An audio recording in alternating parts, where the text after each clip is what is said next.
আজরাইল আলাইহিস সালাতু ওয়াস সালাম আমার আল্লাহ তাআলার কাছ থেকে অনুমতি নিয়ে আসবেন। তখন আল্লাহ তাআলা বলবে, আজরাইল মুমিন বান্দার রূহ তো এমনি কবজ করা যাবে না। বলে কেমনে গো? বলে মুমিন বান্দার রূহ কবজ করতে হইলে মুমিন বান্দার সামনে যাইবা, মুমিন বান্দা কিছুক্ষণ পরে কালেমা পড়বে, মুমিন বান্দা কালিমা পড়ার সময় মুমিন বান্দার জবান দিয়ে যে বাতাস আসবে ওই বাতাসের সাথে মুমিনের রূহ কবজ করবা। আর নচেত মুমিন বান্দা কষ্ট পাবে। আমি আল্লাহ মুমিনকে কষ্ট দিয়ে মারি না। মুমিন মারা যাওয়ার সময় কষ্ট পায় না। এবার আজরাইল আসবে মুমিন বান্দার রূহ কবজ করার জন্য। মুমিন বান্দার কাছে আজরাইল আসার আগে আল্লাহ তাআলা আরো দুইটা ফেরেশতা পাঠাইবেন। বলেন কয়টা ফেরেশতা? দুইটা ফেরেশতা পাঠাইবে। একটা ফেরেশতা মুমিন বান্দার মাথার কাছে বসবে, আর একটা ফেরেশতা মুমিন বান্দার নাকের ডগার মধ্যে বসবে। ওই মুমিন বান্দার মাথার কাছে বৈশা ওই বান্দাটার মাথার মধ্যে হাত বুলে দিবে, মুমিন বান্দা ঘুমিয়ে যাবে। আর নাকের ডগার কাছে যে ফেরেশতা বসবে, আজরাইল আসার সাথে সাথে নাকের কাছে মেশক আম্বরের আতরের একটু সুঘ্রাণ লাগিয়ে দিবে। ওই সুঘ্রাণটা লাগিয়ে দেওয়ার সাথে সাথে মুমিন বান্দা ঘুম থেকে জাগ্রত হবে। একজন ফেরেশতার হাতের মধ্যে জান্নাতি একটা আপেল থাকবে। ওই আপেলটা মুমিন বান্দার সামনে ধরে রাখবে। ওই আপেলের মধ্যে কালিমা তৈয়বা লা ইলাহা ইল্লাল্লাহু মুহাম্মাদুর রাসূলুল্লাহ সাল্লাল্লাহু আলাইহি ওয়াসাল্লাম লেখা থাকবে। এবার মুমিন বান্দা চক্ষুটা খুইলা পড়বে, লা ইলাহা ইল্লাল্লাহু মুহাম্মাদুর রাসূলুল্লাহ সাল্লাল্লাহু আলাইহি ওয়াসাল্লাম। জোরে পড়ি সুবহানাল্লাহ। মুমিন বান্দা যখন কালিমা পড়বে, রে উরপুরের মানুষ, হাজীগঞ্জের মানুষ, চাঁদপুরের মানুষ, এবার মুমিন বান্দার রূহ যখন আজরাইল কবজ করবে, ও বন্ধু, রূহ কবজ করার পরে দেহটা ছিন্ন ছিন্ন অবস্থায় পড়ে থাকবে। এলাকার মানুষ আপনাকে আমাকে কাফন দিবে, গোসল করাইয়া জানাজা দিয়া দাফন করে দিবে। কিন্তু আজরাইলের মাঝে এবং আল্লাহর মাঝে মুমিন বান্দার রূহুর মাঝে একটা প্রেমের খেলা চলবে। হুজুর কেমনে গো? আরে মুমিন বান্দার রূহ তো আজরাইলের হাতের মধ্যে থাকবে না। আমরা এলাকার এক প্রকারের মাছ আছে যেটা ধরতে গেলে হাতে থাকে না, ফিসলে থাকা। নাম কি? কি মাছ? মুমিন বান্দার রূহ আজরাইলের হাতে থাকবে না। আজরাইল বলবে, আল্লাহ, ও আল্লাহ, আমার হাতের মধ্যে মুমিন বান্দার রূহটা তো থাকতেছে না। বলে মুমিন বান্দার রূহ যেহেতু থাকে না, কোন জায়গায় রাখা যায়? আল্লাহ তাআলা আসমান থেকে অনুমতি প্রদান করবে, জান্নাতের মধ্য থেকে স্বর্ণ এবং রূপার দুইটা পেয়ালা নিয়া মুমিন বান্দার রূহ রেখে দাও। এবার মুমিন বান্দার রূহটা ওই জায়গার মধ্যে যদিও রাখা হবে, কিন্তু রূহটা সেই জায়গার মধ্যে থাকবে না। মুমিন বান্দার রূহ ফিরে দেওয়া হবে, ফিরে দেওয়া হবে। কারণ আল্লাহ তাআলা কুরআনুল কারীমে ঘোষণা করেছেন, ওয়ালা তাকুলু লিমান ইউকতালু ফি সাবিলিল্লাহি আমওয়াত বাল আহইয়াউ ওয়ালাকিন লা তাশউরুন। যারা মুমিন বান্দা তাদের রূহ ফেরত দেওয়া হবে, তারা মারা যায় না, তারা জিন্দা। আল্লাহ তাআলা কুরআনুল কারীমের মাধ্যমে জানিয়ে দেয়, বান্দা শোনো শোনো, দুনিয়ার বান্দার দলেরা যারা মুমিন তারা মারা যায় না, মারা যায় না, মারা যায় না। মুমিন বান্দারা দুনিয়ার জমিন থেকে ইন্তেকাল করে, বাবিন ফেয়ালের ওজনে স্থানান্তরিত হইয়া মুমিন বান্দা দুনিয়া থেকে কবরের মধ্যে চলে যায়। কিন্তু ওই মুমিন বান্দা কবরের মধ্যে যায় এমনে থাকে না, তারা আমার আল্লাহ তাআলার কুদরতি কদমের মধ্যে সেজদা আদায় করে। এই মুমিনের মরণ, কিন্তু মুমিনের ওই রূহটা যখন আজরাইল নিয়ে প্রথম আসমানের দিকে যায়, আমার আল্লাহ তাআলার ফেরেশতা আজরাইল আলাইহিস সালাতু ওয়াস সালামকে মুমিন বান্দার রূহ জবাব দেয়, রে আজরাইল, আমার রূহ তুমি কেন উপরের দিকে নিয়ে যাচ্ছ এত আস্তে আস্তে? তুমি যদি জানতা আমার আল্লাহ তাআলা আমার জন্য কত বড় নেয়ামত জান্নাতের মধ্যে রেডি করে রাখছেন, তাহলে তুমি আমাকে এত আস্তে আস্তে নিয়ে যাইতা না, অনেক দ্রুত আমার জান্নাতের দিকে নিয়ে যাইতা। এটা হইল ঈমানি মরণের খাসলত রে বাবা। কিন্তু আল্লাহর নবী রাহমাতুল্লিল আলামিন নবী বলতেছেন, আল্লাহর প্রশংসা যদি আল্লাহর কোনো বান্দা করে, আল্লাহর শুকরিয়া যদি আল্লাহর কোনো বান্দা আদায় করে, করার কারণে আমার আল্লাহ তাআলা ওই বান্দারে কবরে রাখার পরে ওই কবরে যখন মানুষ দেখবে তার মাটির মধ্যে শোয়া দেওয়া হচ্ছে, কিন্তু তার মাটির মধ্যে শোয়া দেওয়া হয় না, রহমতের 3 জন ফেরেশতা দিয়া তার কবরের মধ্যে জান্নাতি একটা সামিয়ানা ব্যবস্থা করে, জান্নাতি একটা বিছানার ব্যবস্থা করে দেওয়া হয়। জোরে পড়ি সুবহানাল্লাহ। ঈমানের সাথে মরণ দিবে, আমাদেরকে দিতে হবে আল্লাহর প্রশংসা, আল্লাহর ইবাদত, সুবহানাল্লাহ বলেন। কিন্তু আমাদের এলাকার মানুষ যে মারা যায়, জিহ্বায় কামড় দিয়া, নাকে মুখে দিয়া রক্ত বাইর হয়, চোখ উল্টা দেয়, এই মানুষগুলা বিছানার মধ্যে প্রস্রাব পায়খানা করে দেয়, একটা বার তো জিগাইলা না ওরপুরের মানুষ, ও মসজিদের ইমাম সাহেব হুজুর, মানুষ কেমনে এত কষ্ট পায় মারা যায়, একবার কি আমরার কাছে বলবেন নাকি? আল্লাহর নবী কই উম্মত, একটা মানুষের সামনে যখন আজরাইল হাজির হয়ে যায়, আজরাইলের নীল ভয়ঙ্কর চক্ষু দেখা একটা মানুষ বিছানার মধ্যে প্রস্রাব করে দেয়, পায়খানা করে দেয়, এই মানুষটা বিছানার মধ্যে প্রস্রাব পায়খানা করে দেয়। এবার বান্দা চেষ্টা করে বান্দার জবান দ্বারা আজরাইলের সঙ্গে কথা বলার জন্য, কিন্তু বান্দা জবান দ্বারা কথা বলতে পারে না। তখন বান্দার জিহ্বাটা দুই চোয়ালের মাঝখানে আটকে যায়, মানে জিহ্বায় কামড় পড়ে মারা যায়। বান্দা তার চোখ দিয়ে বোঝানোর চেষ্টা করে, কিন্তু বান্দা চোখ দিয়ে আজরাইলের নীল চক্ষুগুলার দিকে তাকাইলে বান্দা আর চোখ দিয়ে কোনো কিছু বোঝাইতে পারে না। তখন বান্দার চোখটা উল্টে যায়। এবার বান্দা যখন আজরাইল তার বুকের মধ্যে হাত রাখে, বান্দার ঘাড়ের শাহরগগুলা ঠাস ঠাস করে ছিঁড়ে যায়, হাতের রগগুলা ছিঁড়ে যায়, পায়ের রগগুলা ঠাস ঠাস করে ছিঁড়ে যায়। তখন বান্দার রক্ত চলাচল করতে পারে না, তখন ওই রক্তগুলা বান্দার নাক এবং মুখ দিয়ে বের হয়ে যায়। ও মুসলমান, চিন্তা করে দেখেন, একটা মানুষ কেন এত কষ্ট পায় মারা যায়? একবারও তো মনের মধ্যে সে প্রশ্নটা করলেন না? যারা বেনামাজি, যারা বেআমল, যারা হারামখোর, যারা পরের হক মাইরা খায়, যারা সুদের টাকা খায়, ঘোষের টাকা খায়, ওই মানুষগুলা এমন কষ্ট পায় মারা যায়। এবার আপনারা বলেন, এমন হারামখোর, এমন পরের হক খাওয়াইনা ব্যক্তি উরপুর এলাকায় নাই? এবার আপনারা বলেন, উরপুর এলাকায় সুদখোর নাই, ঘুষখোর নাই, মানুষের জমি দখল করে খায় এমন কোনো ব্যক্তি নাই, ভাই ভাতিজার জমি দখল করে খায় এমন ব্যক্তি নাই? ওই মানুষগুলো এমন কষ্ট পায় মারা যাইব। আবার এলাকার মধ্যে এমন অনেক মানুষ আছে নামাজও পড়ে সুদও খায়, আছে না নাই? চায়ের দোকানে বৈশা বৈশা মানুষের নামে সমালোচনা করে এমন লোকও আছে না নাই? আর আমরা সমাজের মানুষ একটা কাজের সবচাইতে বেশি পটু, এই সুদখোর ঘুষখোর হারামখোর গুলারে দৈরা নিয়ে মসজিদের সভাপতি বানায়, এলাকার সর্দার মাতাব্বরির দায়িত্ব দেয়। আরে ও মুসলমান, এটার জন্য তো আমার আল্লাহ তাআলার কাছে জবাবদিহিতা করা লাগবে। তেমন বদ মানুষগুলা কবরে যাওয়ার পরে কঠিন অবস্থা, দুনিয়া থেকে কষ্ট পায়া পায়া মারা যাবে। ইয়া রাসূলুল্লাহ, ইয়া হাবিবাল্লাহ, নবী গো, আপনার কাছে জানতে চাই, আপনি নবী বলেন না দুনিয়ার জমিনের মধ্যে ইমানই মরণ কোন ব্যক্তি পাবে? আল্লাহর নবী বলতেছে, ইমানদার যখন মারা যাবে এমন কষ্ট পায়া মারা যাবে না। ওগো নবীজি, কেমনে মারা যাবে? আপনি নবী বলেন না? নবী আমার জানিয়ে দিতেছে, ইমানদারের রূহ যখন কবজ করা হবে, ইমানদার বান্দা টের পাবে না। বান্দা রূহ কবজ করার জন্য বান্দার বুকের মধ্যে আজরাইল ফেরেশতা যখন আক্রমণ চালাইব, বুকের সামনে এসে দুইজন ফেরেশতা দাঁড়ায়া যাইব, ডাক দিয়া বলবে, আজরাইল, ও আজরাইল, এই বান্দার বুক দিয়ে রূহ কবজ করতে পারবা না, কারণ বান্দা ইমানদার, বান্দা মুমিন, বান্দার অন্তরে আল্লাহ নবীর ভালোবাসা আছে, এই জন্য বান্দার বুক দিয়ে বান্দার রূহ কবজ করা যাবে না। আজরাইল এসে বান্দার মুখের মধ্যে এবার আক্রমণ চালাইব, কিন্তু বান্দার মুখের মধ্য থেকে আওয়াজ আসবে রে আজরাইল, কপালের মধ্য থেকে আওয়াজ আসবে আজরাইল, বান্দার কপাল দিয়া তো রূহ বাহির করতে পারবা না, কারণ বান্দা সুবহান রাব্বিয়াল আলা বলে আল্লাহকে সেজদা দিয়েছে। এবার আজরাইল বান্দার ডান দিক দিয়ে আক্রমণ চালাইব, বান্দার ডান দিক থেকে আওয়াজ আসবে রে আজরাইল, বান্দার ডান দিক দিয়ে রূহ কবজ করা যাবে না। বলে কারণ কি? বলে বান্দার ডান দিকে আছে তার ডান সদকা, বান্দার বাম দিকের মধ্যে আজরাইল যখন আক্রমণ চালাইব, বান্দার বাম দিক থেকে জবাব দিবে আজরাইল, বান্দার বাম দিক দিয়ে বান্দার রূহ কবজ করা যাবে না, কারণ আমরা হলাম বান্দার পিতা মাতার খেদমত। এই চারটা জবাব পাইয়া আজরাইল ফেরেশতা আমার আল্লাহ তাআলার লামকানের কাছে ফিরে যায়, আর ডাক দিয়ে বলে, আল্লাহ,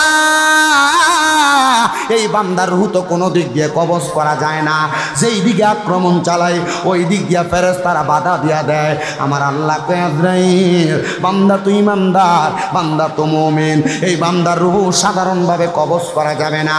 বান্দা ইমানদার হওয়ার কারণে আল্লাহর হাবিব মুহাম্মদুর রাসূলুল্লাহ সাল্লাল্লাহু আলাইহি ওয়াসাল্লাম নবী আমার ঘোষণা করেছে, কোন মুমিন যখন মারা যাবে, মুমিনের ইন্তেকালের সময় কালেমা নসিব হয়ে মারা যাবে।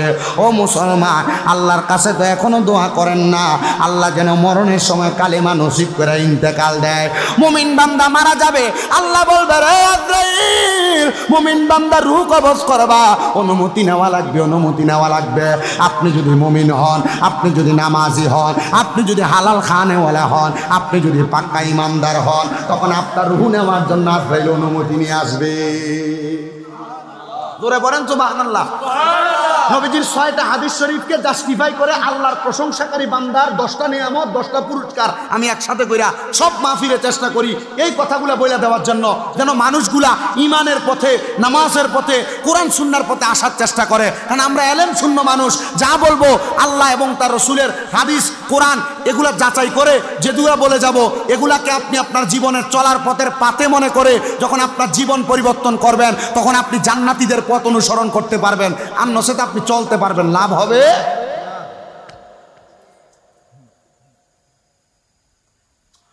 গভীর মনোযোগ দেন। আজরাইল আলাইহিস সালাতু ওয়াস সালাম আমার আল্লাহ তাআলার কাছ থেকে অনুমতি নিয়ে আসবেন। তখন আল্লাহ তাআলা বলবে, আজরাইল, মুমিন বান্দার রূহ তো এমনে কবজ করা যাবে না। বলে কেমনে গো? বলে মুমিন বান্দার রূহ কবজ করতে হইলে মুমিন বান্দার সামনে যাইবা, মুমিন বান্দা কিছুক্ষণ পরে কালেমা পড়বে, মুমিন বান্দা কালিমা পড়ার সময় মুমিন বান্দার জবান দিয়ে যে বাতাস আসবে, ওই বাতাসের সাথে মুমিনের রূহ কবজ করবা, আর নচেত মুমিন বান্দা কষ্ট পাবে। আমি আল্লাহ মুমিনকে কষ্ট দিয়ে মারি না। মুমিন মারা যাওয়ার সময় কষ্ট পায় না। এবার আজরাইল আসবে মুমিন বান্দার রূহ কবজ করার জন্য। মুমিন বান্দার কাছে আজরাইল আসার আগে আল্লাহ তাআলা আরো 2টা ফেরেশতা পাঠাইবেন। বলেন কয়টা ফেরেশতা? 2টা ফেরেশতা পাঠাইবে। একটা ফেরেশতা মুমিন বান্দার মাথার কাছে বসবে, আর একটা ফেরেশতা মুমিন বান্দার নাকের ডগার মধ্যে বসবে। ওই মুমিন বান্দার মাথার কাছে বৈশা ওই বান্দাটার মাথার মধ্যে হাত বুলে দিবে, মুমিন বান্দা ঘুমিয়ে যাবে। আর নাকের ডগার কাছে যে ফেরেশতা বসবে, আজরাইল আসার সাথে সাথে নাকের কাছে মেশক আম্বরের আতরের একটু সুঘ্রাণ লাগিয়ে দিবে। ওই সুঘ্রাণটা লাগিয়ে দেওয়ার সাথে সাথে মুমিন বান্দা ঘুম থেকে জাগ্রত হবে। একজন ফেরেশতার হাতের মধ্যে জান্নাতি একটা আপেল থাকবে, ওই আপেলটা মুমিন বান্দার সামনে ধরে রাখবে।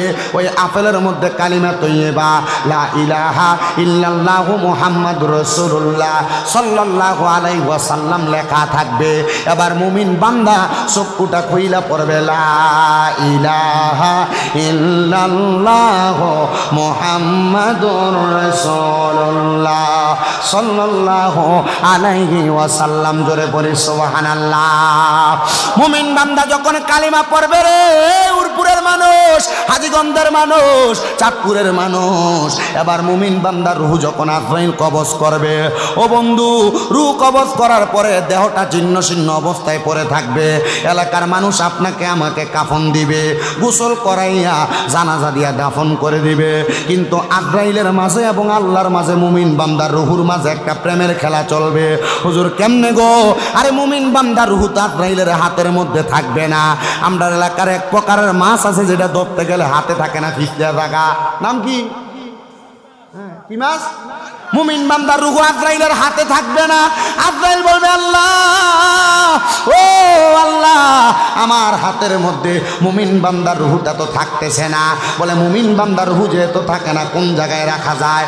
আল্লাহ তাআলা আসমান থেকে অনুমতি প্রদান করবে, জান্নাতের মধ্য থেকে স্বর্ণ এবং রূপার 2টা পেয়ালা নিয়া মুমিন বান্দার রূহ রেখে দাও। এবার মুমিন বান্দার রূহটা ওই জায়গার মধ্যে যদিও রাখা হবে, কিন্তু রূহটা সেই জায়গার মধ্যে থাকবে না। মুমিন বান্দার রূহ ফিরে দেওয়া হবে, ফিরে দেওয়া হবে। কারণ আল্লাহ তাআলা কুরআনুল কারীমে ঘোষণা করেছেন, ওয়ালা তাকুলু লিমান ইউকতালু ফি সাবিলিল্লাহি আমওয়াত বাল আহইয়াউ ওয়ালাকিন লা তাশউরুন। যারা মুমিন বান্দা তাদের রূহ ফিরত দেওয়া হবে, তারা মারা যায় না, তারা জিন্দা। আল্লাহ তাআলা কুরআনুল কারীমের মাধ্যমে জানিয়ে দেয়, বান্দা শোনো শোনো, দুনিয়ার বান্দার দলেরা, যারা মুমিন তারা মারা মারা যায় না, মারা যায় না, মারা যায় না।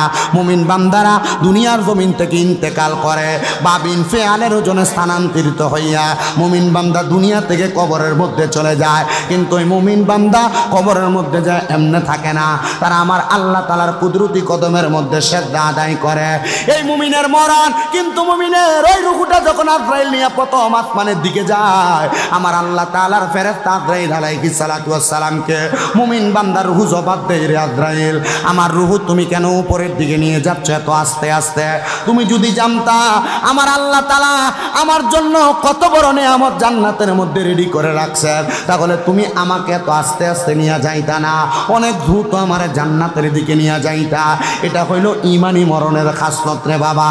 কিন্তু আল্লাহর নবী রাহমাতুল্লিল আলামিন নবী বলতেছেন, আল্লাহর প্রশংসা যদি আল্লাহর কোনো বান্দা করে, আল্লাহর শুকরিয়া যদি আল্লাহর কোনো বান্দা আদায় করে, করার কারণে আমার আল্লাহ তাআলা ওই বান্দারে কবরে রাখার পরে ওই কবরে যখন মানুষ দেখবে তার মাটির মধ্যে শোয়া দেওয়া হচ্ছে, কিন্তু তার মাটির মধ্যে শোয়া দেওয়া হয় না, রহমতের 3 জন ফেরেশতা দিয়া তার কবরের মধ্যে জান্নাতি একটা সামিয়ানা ব্যবস্থা করে, জান্নাতি একটা বিছানার ব্যবস্থা করে দেওয়া হয়। জোরে পড়ি সুবহানাল্লাহ। রুহু কবজ করা, মুমিন বান্দার ইন্তেকাল, মুমিন বান্দার পরবর্তী সময়।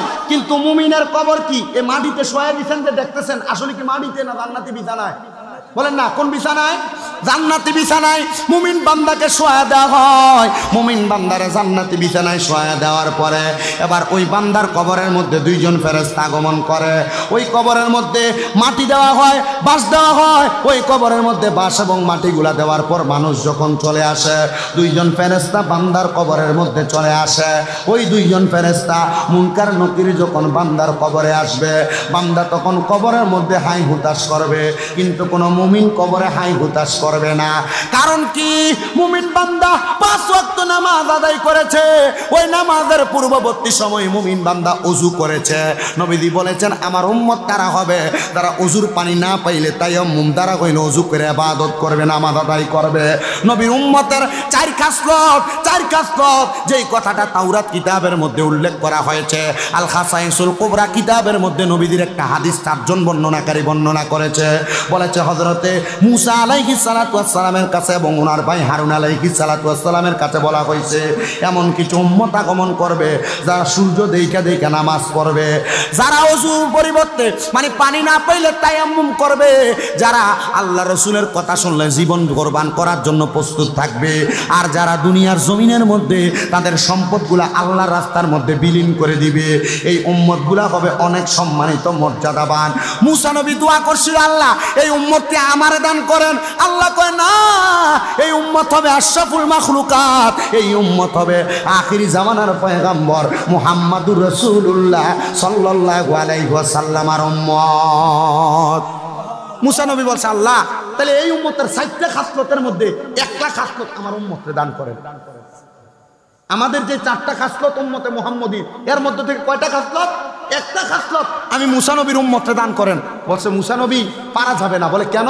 বলে আপনার উম্মতের ভিতরে অনেক থাকবে, উগ্র ঘাউরা টাইপের উম্মত থাকবে। মুসা আলাইহিস সালাতু ওয়াস সালামকে আল্লাহ এটা কি বলেন? বলে হ্যাঁ, তো এই মুসা নবীর উম্মতেরা এমন অত্যাচার মানুষের উপর করছে, এক শ্রেণীর উম্মত করার পর হযরত মুসা আলাইহিস সালাতু ওয়াস সালাম আল্লাহর কাছে বলছে, আল্লাহ এই উম্মত তো আমি নবীর বদনাম করতেছে। আল্লাহ বলছে, না মুসা, তুমি আমার ইবাদত করো, প্রশংসা করো, আমি তোমার মর্যাদা, তোমার সম্মান বৃদ্ধি করব, কিন্তু যারা অত্যাচার অনাচার করে তাদের সম্মান আমি বৃদ্ধি করব না, দুনিয়াতেও লানত, কবরেও।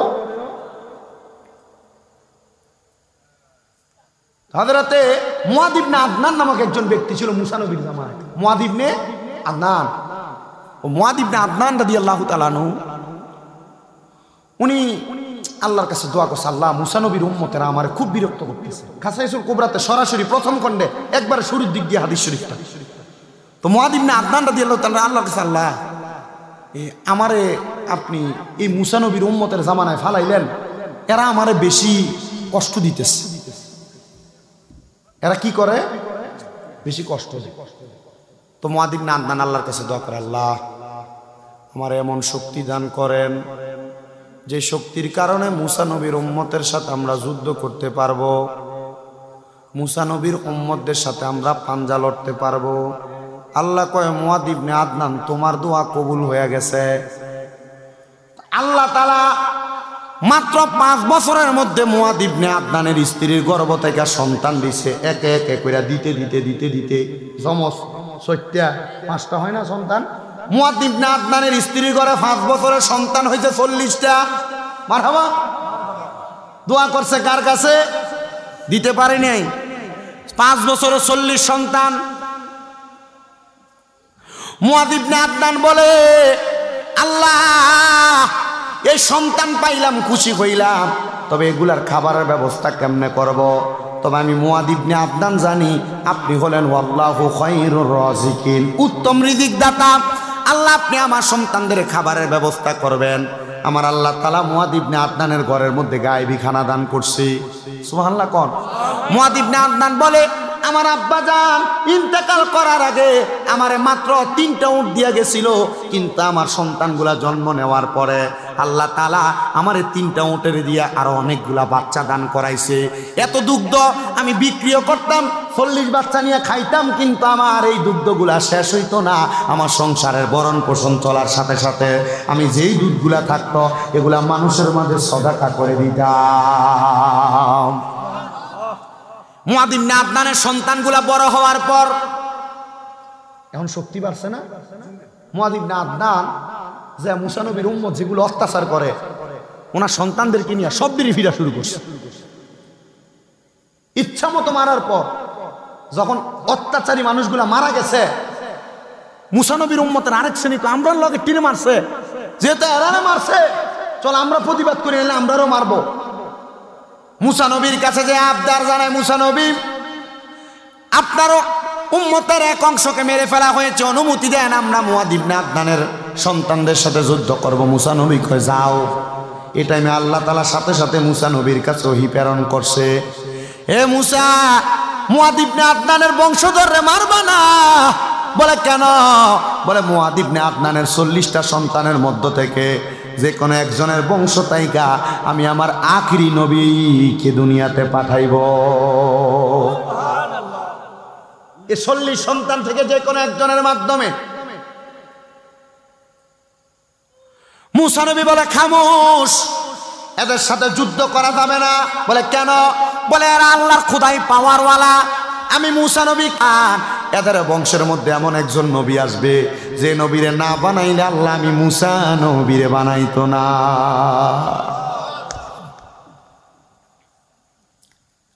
তো কোন কথা থেকে আপনাদের এখানে আসলাম? ওই কবরের মধ্যে উম্মতের 4 খাসিয়তের কারণে উম্মত বেঁচে যাবে। কয় খাসিয়ত? মুসা নবী কইছে আমার উম্মতের ভিতরে একটা খাসিয়ত দেন। বলে না মুসা, তোমার উম্মত এই খাসিয়তগুলা ধরে রাখতে পারবে না। এবার আমার আল্লাহ তাআলার বান্দা যদি মুমিন হয়, ওই কবরে মুনকার নকির যখন আসবে, আল্লাহ তাআলা মুমিন বান্দা ওযু করার কারণে মুমিন বান্দার চেহারার মধ্যে এমন একটা নূরের তাজাল্লি দান করবে। ওই তাজাল্লির কারণে মুমিন বান্দাটার চেহারাটা নূরের আলোতে ঝলমল ঝলমল করতে থাকবে। জোরে জোরে বলেন সুবহানাল্লাহ। আমার মুসলমান মুমিন বান্দার চেহারা ঝলমল করবে। শুধু তাই না, পুরস্কার বলছিলাম 10টা। 1 নাম্বার হায়াত বৃদ্ধি, মুসিবত থেকে উদ্ধার, রিজিক বৃদ্ধি, কঠিন অসুস্থতা থেকে মুক্তি এবং মুইমানির সাথে মরণ। 3 না 6 নাম্বার কবরের মধ্যে যাওয়ার পর কবরে জান্নাতি বিছানা। এবার 7 নাম্বার হইল কবরের মধ্যে চেহারা নুরান্বিত হওয়া। এবার কবরের 3টা প্রশ্ন করা হবে, মান রব্বুকা ওয়া মান দীনুকা ওয়া মান নাবিয়ুকা। এই 3টা প্রশ্ন যে কবরে করা হবে। কিন্তু যদি কেউ মুমিন হয়, তার নুরানি চেহারা প্রমাণ করে দিবে সে মুমিন, তখন তার আর কোনো সওয়ালের জবাব দেওয়া লাগবে না।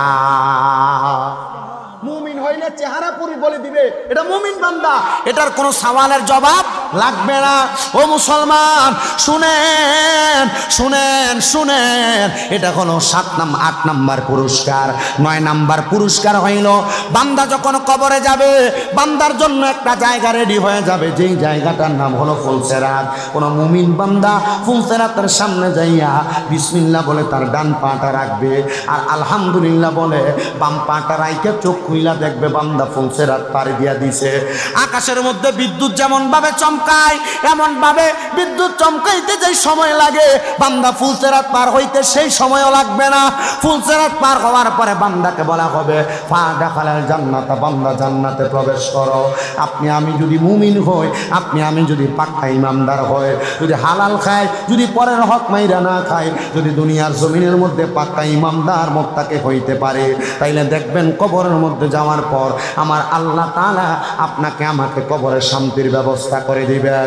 এগুলো অন্য কোনো কারণে নয়, আল্লাহর প্রশংসা বেশি করার কারণে। এবার আপনারা বলেন, ও উরপুরের মানুষ, আমরা সবাই আল্লাহ তাআলার প্রশংসা করার দরকার আছে না নাই?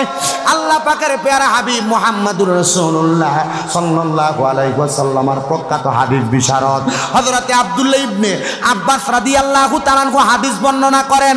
একই হাদিস হযরতে আবু সাঈদ খুদরি রাদিয়াল্লাহু তাআলা আনহু বর্ণনা করে বলতেছেন, জগতের মানুষ তোমরা শুইনা লও, আমি আমার নবীজির জবান মোবারকের মধ্যে বলতে শুনলাম আল্লাহর প্রশংসা করা যায় তিনটা মাধ্যমে।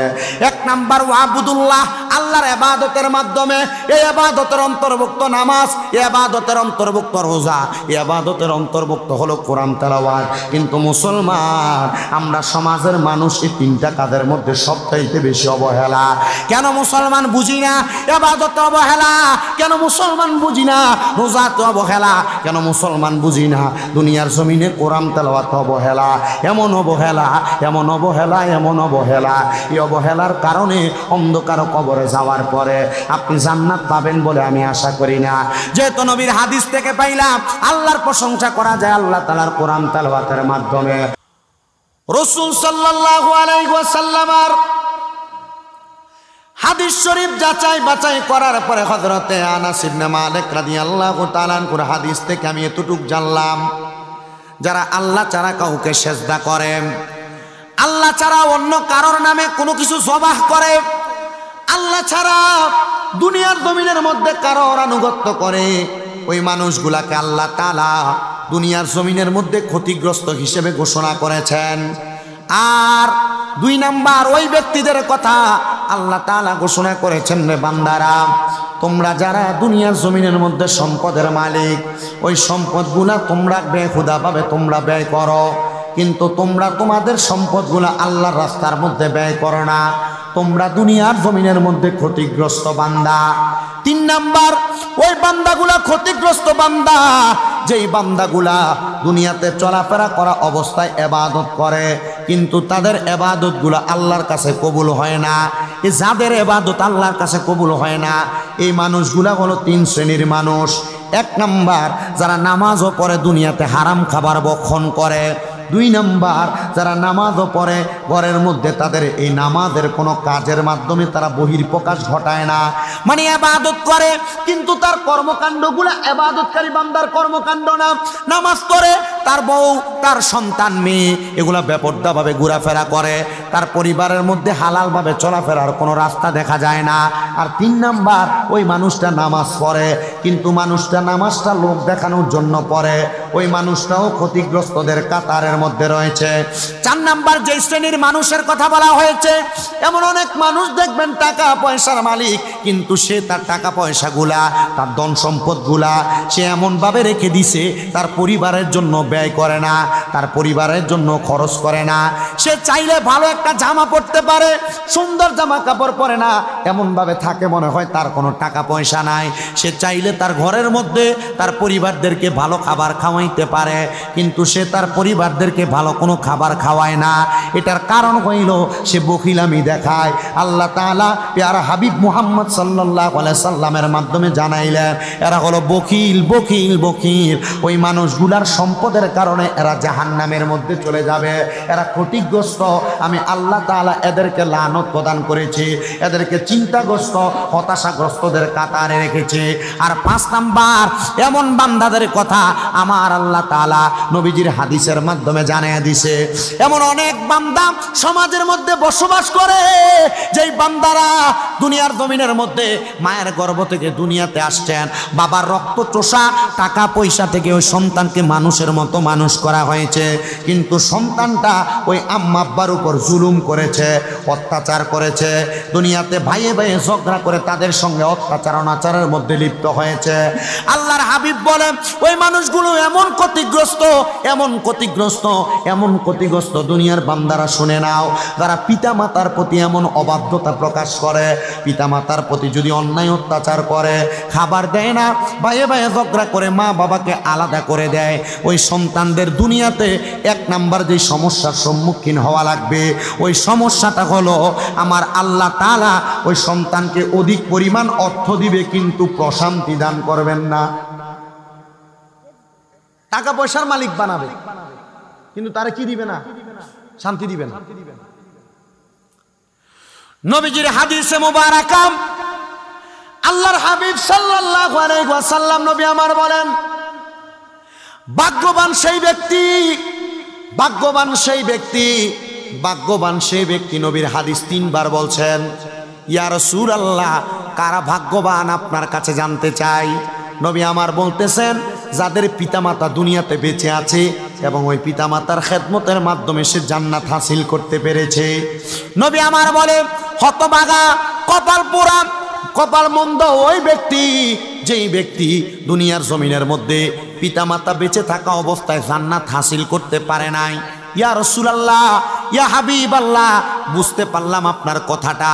নবীজি আবার আপনি আমাদেরকে বোঝান না, আমরা আমাদের পিতা মাতার প্রতি কি দায়িত্ব প্রকাশ করব।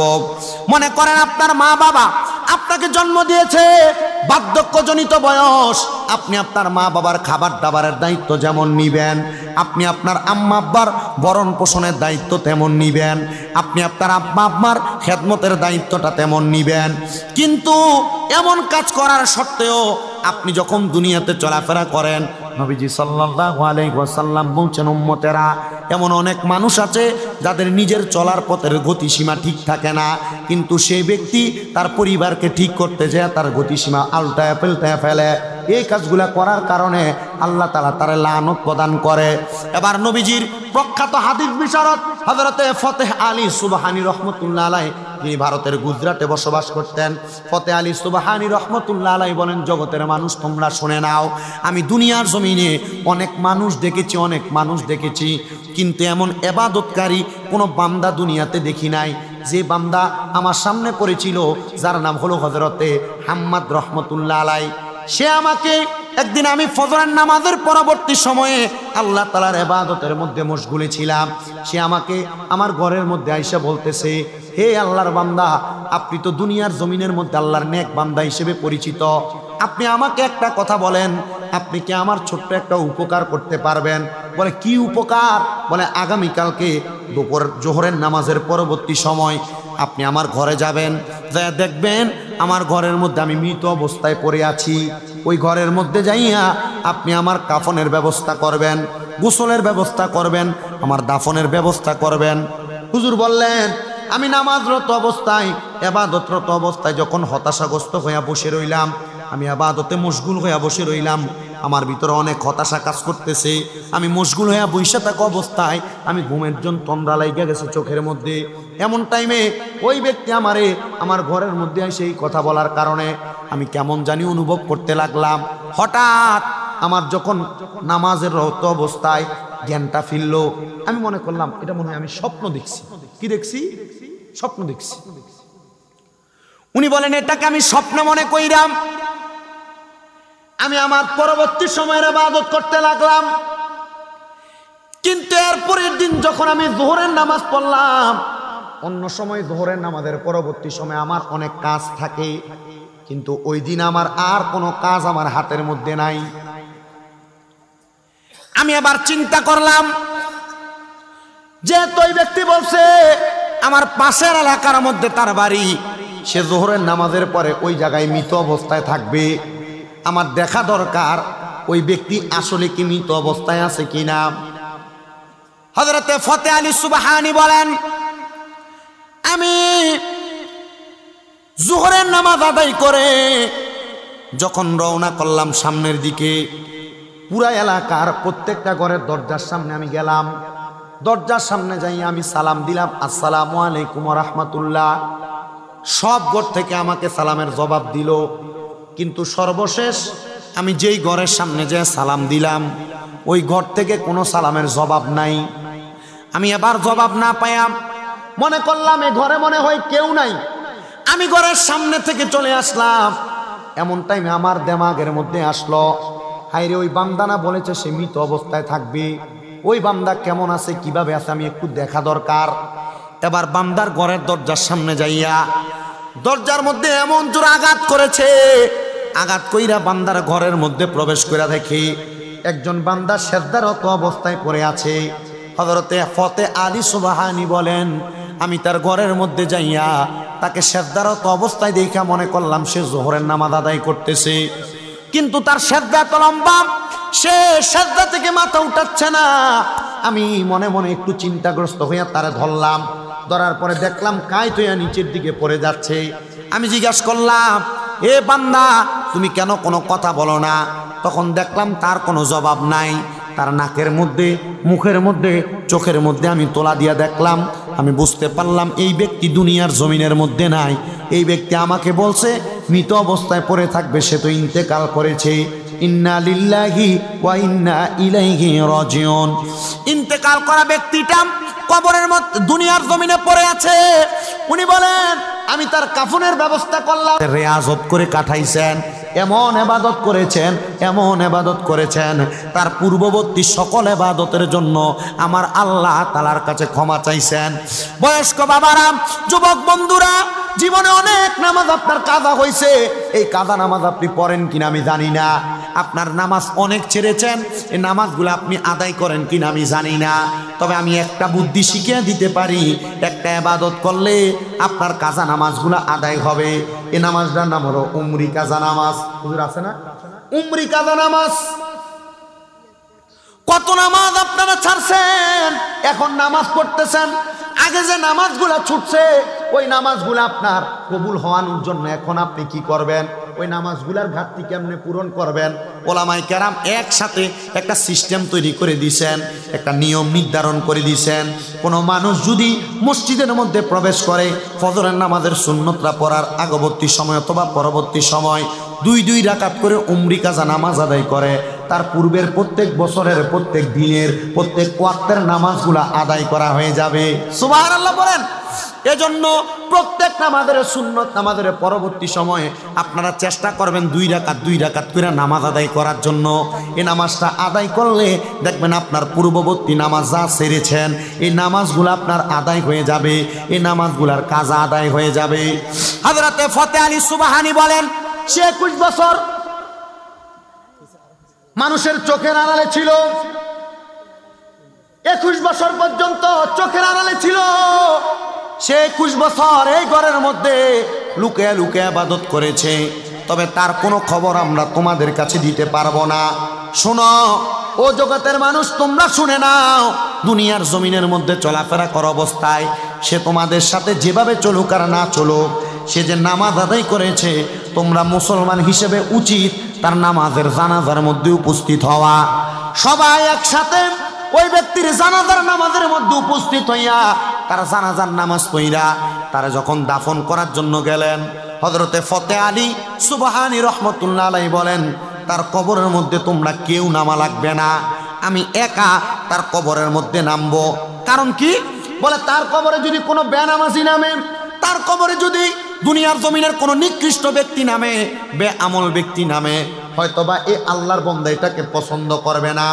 আমার বিশ্বাস, আমি আমার জীবনে গুনাহগুলা করতে আমি চিন্তা করে করছি, আমি আমার জানা মতে আমি কোনো গুনার কাজের দিকে কদম বাড়াই নাই। তবে আমি মানুষ, আমার অনেক অন্যায় থাকতে পারে, ভুল থাকতে পারে, আমি আমার গুনার কথা স্মরণ করলাম, তবু আমি তাকে কবরে নামাইতে চাই। আর 2 জন ব্যক্তি আমার সাথে কবরে নামো, যেন তাকে 2টা কবরে নামানো যায়। তবে ওই 2 জন ব্যক্তি নামবা যে 2 জন ব্যক্তি কমপক্ষে 40 দিন পর্যন্ত এক ওয়াক্ত নামাজও কাজা করো নাই। এবার 2 জন আল্লাহ তাআলার বান্দা সহ হযরতে ফতে আলী সুবহানী ওই আল্লাহর বান্দারে কবরের মধ্যে নামাইলেন। ওই 2 জন ওঠার পরে কাফনের কাপড়ের বানগুলা ছুটে দিয়া আল্লাহর বান্দা যখন উপরের দিকে উঠে যাবেন, এমন টাইমে ফতে আলী সুবহানী বলেন, ওই হাম্মাদ নামক আল্লাহ পাকের খাস বান্দাটা আমার হাতটার মধ্যে খাপ করে ধরে ফেলছে। উনি না মারা গেছিলেন? উনি মারা গেছিলেন না, কিন্তু বলছেন কবরে শোয়াইলাম, মাথা পশ্চিম মুখা করে দিলাম, দুইজন উঠে গেলেন, কিন্তু উনি আমাকে আমি উঠে যাবো এটা আমি আমার হাতে ধরে ফেলছি।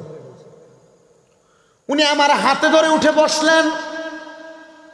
আত-তাযকিরাতুল আউলিয়া নামক কিতাব আল্লামা ফরিদউদ্দিন আত্তার রহমতুল্লাহ আলাইহির লিখিত কিতাব। ওই কিতাবের মধ্যে এই ঘটনাটা সুন্দর করে লেখা।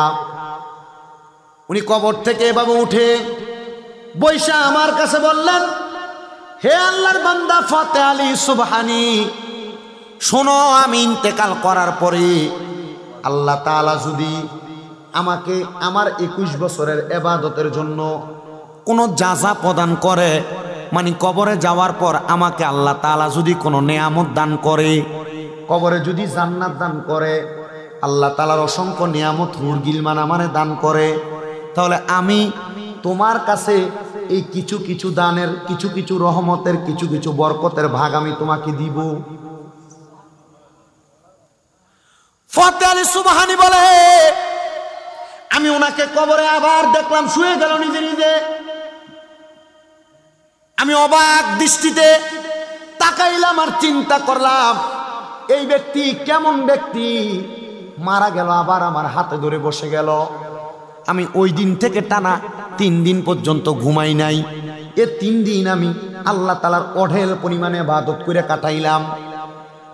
কিন্তু আমি শুধু চিন্তা করলাম, আফসোস করলাম, কে এমন ব্যক্তি মারা গেল, মারা যাবে এই খবর আমার আগের দিন যে বইলা আসলো, আবার এখন কবরের মধ্যে আমাকে উইঠা বলছে যদি আল্লাহ তাআলা তারে কোনো ভালো জাযা দেয়, সে এটার নিয়ামত আমারে কিছু দান করবে। অনেক নিয়ামত। উনি বলতেছেন, আমি 3 দিন পর্যন্ত না ঘুমায়া আল্লাহ তাআলার ইবাদত কইরা আমি 4th দিনের দিন যখন রাত্রবেলা ঘুমানোর চেষ্টা করলাম, হচ্ছে না, আমি এবার আল্লাহ তাআলার কাছে একটা নামাজের নিয়ত করলাম, যে নামাজের নাম তাহাজ্জুদের নামাজ, ফজরের আগে যেটা পড়ি। এই নামাজের অসংখ্য বরকত। নবীজি বলছেন, আমার উম্মতের যদি কষ্ট না হইতো, উম্মতের জন্য তাহাজ্জুদের নামাজ আমি ফরজ করে দিতাম।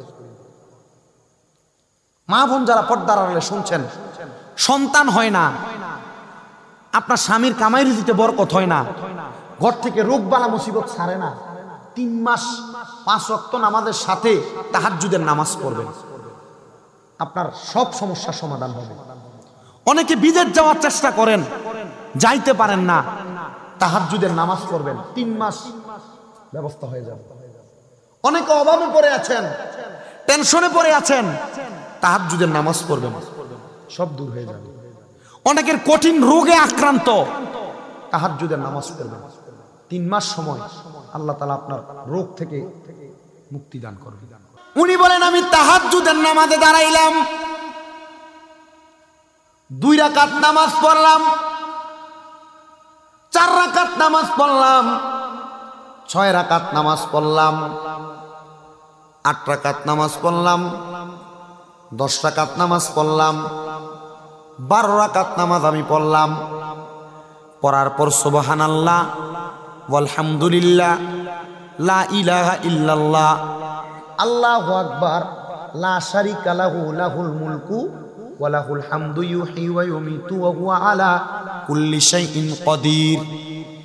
আমি এই আমলটা করলাম, করার পর আমার ভালো লাগতেছে না, ঘুমও আসতেছে না। এবার আমি আল্লাহর দরবারে একটা সেজদা দিলাম। কয়টা?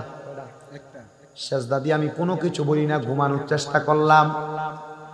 ওই সময় আমার চোখটা তন্দ্রা লাগলো, একটু ঘুমানোর চেষ্টা করার সাথে সাথে দেখলাম আমার সামনে একজন ব্যক্তি,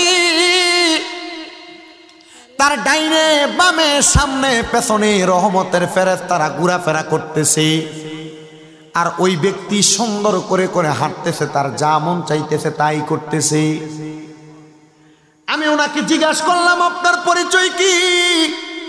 উনি আমাকে বললেন, যারে নিজের হাতে কবরে শোয়াইলেন, আপনি কি আমারে চিনেন না? আমি সেই ব্যক্তি।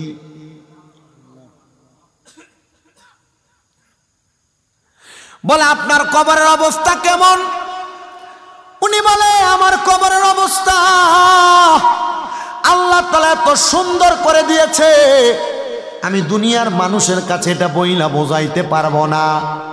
এবার আল্লাহর বান্দা বলেন, আমি যেহেতু একজন জান্নাতি মানুষের সন্ধান পাইলাম, আমি ওই ঘুমন্ত অবস্থায় স্বপ্নের মধ্যে ওই ব্যক্তিকে জিজ্ঞাসা করলাম, আল্লাহ তাআলা আপনাকে কোন কোন আমলের কারণে জান্নাত দিছে আমাকে বলেন। ওই যে আপনি 21 বছর একটানা ঘরের দরজা বন্ধ করে ইবাদত করছেন, আমার আল্লাহ কি আপনাকে এই জন্য জান্নাত দিছে নাকি? আল্লাহর বান্দা বলে, না না, আমারে আল্লাহ তাআলা 21 বছরের ইবাদতের কারণে জান্নাত দেয় নাই। আমি আমার জীবনের হায়াতে জিন্দেগিতে যখন আমি প্রাপ্তবয়স্ক, যখন আমার বয়স 17 থেকে 18 বয়স, তখন কিন্তু সন্তান প্রাপ্তবয়স্ক হয়। ওই বয়সে আমি আমার বর বাড়ি ছেড়ে দিয়ে আমি আমার বন্ধু বান্ধবের পাল্লায় পড়ে আমি বট গাছ নর্তকী বানার মধ্যে ঘোরাফেরা করতাম। কিন্তু এমন এক সময় আল্লাহর একজন বুজুর্গ বান্দার সাথে আমার সাক্ষাৎ হয়েছে। ওই বুজুর্গ আমারে বলেছে আমি যেন দুনিয়াতে 3টা কাজের মাধ্যমে আল্লাহরে তালাশ করি। 1 নাম্বার আম্মা আব্বার খেদমত, 2 নাম্বার হইল আমার আল্লাহ তাআলার ইবাদত, 3 নাম্বার হইল কম খায়া খায়া আল্লাহ তাআলার রিয়াজত। ওই 3টা কাজ যদি আমি করি আমার আল্লাহ তাআলা আমারে মুক্তি প্রদান করবে। জাননি আমি যখন কম খাইতাম আমার আল্লাহ তাআলার পক্ষ থেকে আমার জন্য খাবার আসতো। বলে কেমনে গো? বলে 21 বছর পর্যন্ত ইবাদত করতাম, আমি তো কোনো ইনকাম করতাম না, কিন্তু আমার যখন পেটের মধ্যে ক্ষুধা লাগতো আমি 2 রাকাত নফল নামাজ পড়তাম। আমি নফল নামাজটা কইরা আল্লাহর কাছে দোয়া করতাম। ওই 2 রাকাত নফল নামাজের নাম হলো সলাতুল ইস্তিসহাদের নামাজ, সলাতুল হাজতের নামাজ। আমি সাজদার মধ্যে যাইয়া আল্লাহর কাছে 3 বার সুবহান রাব্বিয়াল আলা পইরা আল্লাহরে বলতাম, আল্লাহ এখন তো তোমার বান্দার পেটের মধ্যে ক্ষুধা, আমি চাই না দুনিয়ার কোনো মানুষের কাছে হাত বাড়াইতে, আমি চাই তোমার কাছে আল্লাহ তুমি খাবারের ব্যবস্থা করে দাও। ওই বান্দা বলে নামাজের সালাম ফিরানোর আগে আমি ডান দিকে সালাম ফিরাইয়া বাম দিকে ফিরাইয়া দেখতাম আমার জন্য একটা রুটি হাজির হয়ে গেছে। কয়টা রুটি? একটা রুটি হাজির হয়ে গেছে। ওই একটা রুটিকে আমি 4 ভাগ করতাম, আমি 4 দিন পর্যন্ত একটা রুটি খাইতাম। আমি আল্লাহর বান্দা 21 বছর পর্যন্ত ইবাদত করলাম। রিয়াজত ঠিক, ইবাদত ঠিক, কিন্তু আমার এই রিয়াজত এবং ইবাদত হইছে পরে। শোনো রে, আমি বাড়িতে আইসা আমি আমার বৃদ্ধ মা বাবাকে ঘরের মধ্যে পাইছিলাম। আমার আম্মা আব্বার খাসিয়ত ছিল, আমার আম্মা আব্বা 5 ওয়াক্ত নামাজও পড়তেন, কিন্তু আল্লাহ তাআলার কোন অশেষ মেহেরবানি জানি, আল্লাহ তাআলা আমার আম্মা আব্বারে বৃদ্ধ বয়সে আমি সন্তান তাদের কাছে আসার পরে আল্লাহ তাআলা তাদেরকে প্যারালাইজড করে দিছে। অনেক মানুষ এখানে 1 পা 1 হাত অবশ্যই হয়ে যায় না, প্যারালাইসিস হয়ে যায়, প্যারালাইজ করে দিয়েছে আমার আম্মা আব্বারে। এমন অবস্থায় আমি পাইয়া আমি আমার মা বাবারে শুধু ওযু করে দিতাম, আর আমার আম্মা আব্বা নামাজের ওয়াক্তে নামাজ পড়তো। আমাদের ঘরের মধ্যে 2টা বকরি থাকার কারণে ওই বকরি দ্বারা আমরা আমাদের সমাজের এই দুগ্ধ দহন করে বিক্রি কইরা আমরা আমার পরিবার চালাইতাম। এই অল্প খাবার দিয়ে আমাদের হইয়া যাইতো।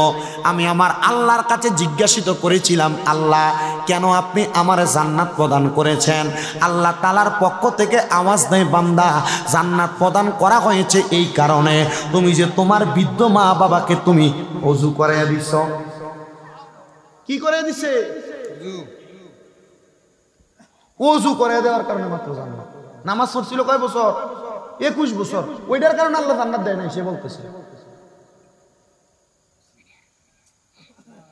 ছোট্ট একটা কাজ, ছোট্ট একটা আমল আপনার জীবন পরিবর্তন করে দিতে পারে। নামাজ বেহেশতের চাবি, সত্য কথা। কিন্তু আল্লাহর নবী কয় তোমার আম্মা আব্বা এদেরকে কষ্ট দিয়া নামাজ, এটা তোমার দুজকের কারণ হবে। কিন্তু অনেক সন্তান আম্মা আব্বা বৃদ্ধ হওয়ার পর বিছানার মধ্যে প্রস্রাব পায়খানা করে নিজের হাতে পরিষ্কার করতে দ্বিধাবোধ করে। আমি আমার এই উরপুর এলাকার সব সন্তানদের করজোরে আবদার করব, পায়ের মধ্যে হাত দিয়ে বলবো, যা কিছু করেন না কেন, আপনি যত টাকা ইনকাম করেন না কেন, আপনি আপনার পিতা মাতাটাকে খেদমত একটু বাড়ায়া করার চেষ্টা করবেন। বাহিরের কোনো মানুষ দিয়া খেদমত না, প্রস্রাব পায়খানা কাজের কোনো লোক দিয়া না, আপনি নিজে থেকে আম্মা আব্বারে সে খেদমতটা করবেন। পারলে মাঝে মাঝে আব্বারে নিয়ে গোসল করবেন, যখন নিজে গাওটা ডইলা দিবেন। ও মুসলমান সমাজ এখন এটা করতে চায় না।